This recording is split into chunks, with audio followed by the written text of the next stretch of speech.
brothers and sisters, today's feast, Sunday of Orthodoxy, remembers, first of all, the event in 842 when there was a massive procession around Constantinople with icons. And this is why we have the icon of Christ, the icon which is called the Holy Mandilion, or the image not made by hands, in the middle of the church. And we will walk around the church. We have some limitations today because of the works happening outside, so watch your step. We will not stop. We'll just go around and complete the Moleben inside the church.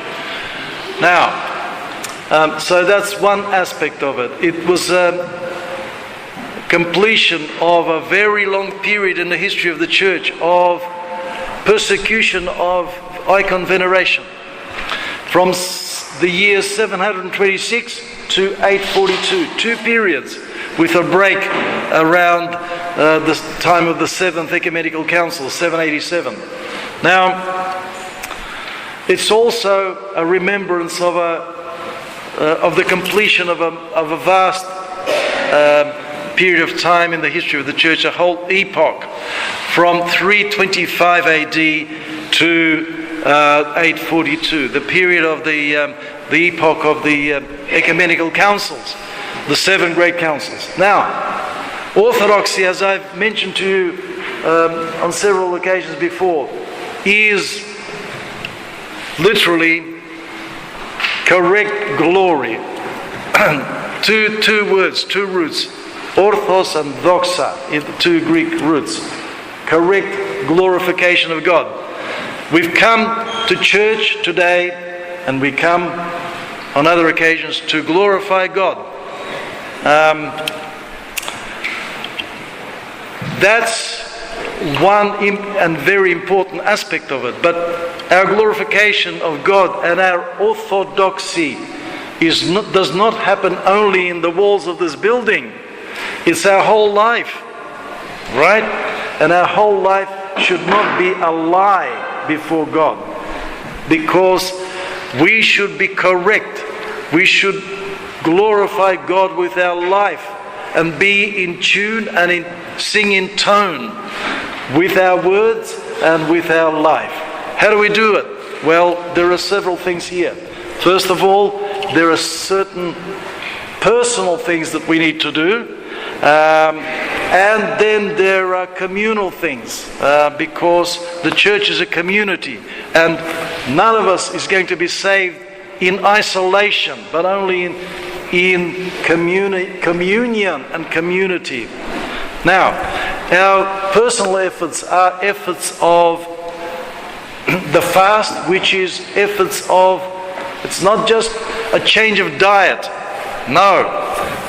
Fasting refers to a rich culture of podvig, ascesis, effort, right? And I call upon you to read about these things. There's a vast literature about this spiritual culture. Now, in the days gone by, the first week of Lent, I was reading over the 4 days when we had the reading of the Great Canon of St. Andrew. I read a chapter that I broke up into 4 parts. A chapter from St. Dorotheus of Gaza, a wonderful book. There are many of books like these. This one goes back to the 6th century and it still makes perfect sense, even though it was written, all those hundreds of years ago. So we need to read. We need to find out what this effort is all about, what fasting really means, that it's an internal labor of watchfulness, watching ourselves, our thoughts, the movements of our soul, so that through that we begin to discover what really happens inside and who we are in reality. Not what our mask is addressed to the world, to other people for public consumption, but who we really are. Right?